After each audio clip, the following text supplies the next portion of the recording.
जैसा कि इस डेमो में आप देखते हो, जब ये बंदा एक एग को थ्रो करता है टेबल की ओर तो वो जट से टूट जाता है, मगर जब वो उसी एग को सेम फोर्स से थ्रो करता है एक शीट की ओर तो वो टूट नहीं जाता। इस एनोमली को प्रूव करने के लिए हम इम्पल्स और मोमेंटम देखेंगे। इम्पल्स और मोमेंटम क्या होता है, आप सारे अवेयर होंगे Newton second law of motion से। जो Newton second law of motion में ये कहता है जो फोर्स है वो है बराबर मास इनटू एक्सेलरेशन।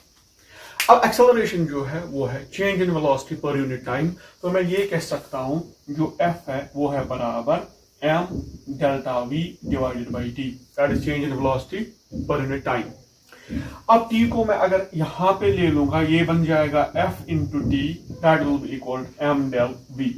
अब एम डेल वी क्या है, चेंज इन मोमेंटम,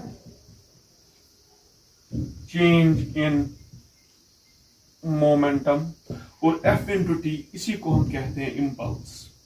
इम्पल्स होता है चेंज इन मोमेंटम।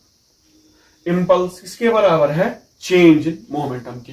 अब चेंज इन मोमेंटम लाने के लिए ध्यान रखना, चेंज इन मोमेंटम लाने के लिए सेम चेंज इन मोमेंटम आ सकता है बॉडीज में दो तरीकों से। अगर change in momentum delta P होता है बराबर एफ डेल्टा टी के या एफ इंटू टी के, तो सेम चेंज इन मोमेंटम के लिए अगर ये दो चीजों पे डिपेंड करता है, अगर फोर्स ज्यादा लगेगा तो उसमें टाइम क्या लगना चाहिए, कम। अगर फोर्स कम लगेगा तो उसमें टाइम क्या लगना चाहिए, ज्यादा। अगर हम इस सिनेरियो पे, डिमोन्स्ट्रेशन की सिनेरियो पे नजर डालेंगे तो फर्स्ट में जब ये टेबल की ओर थ्रो करता है उस टाइम जो टाइम ऑफ इंपैक्ट होता है वो बहुत ही कम होता है।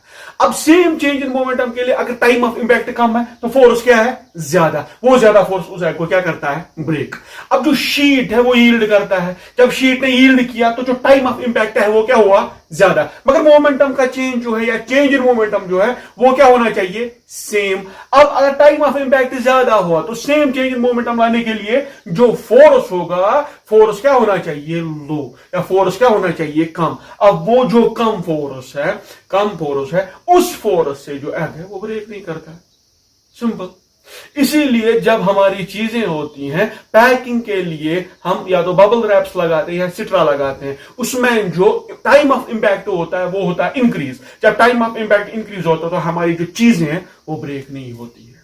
ठीक है, यह है इंपल्स और मोमेंटम के बीच में क्या रिलेशन है। Thank you.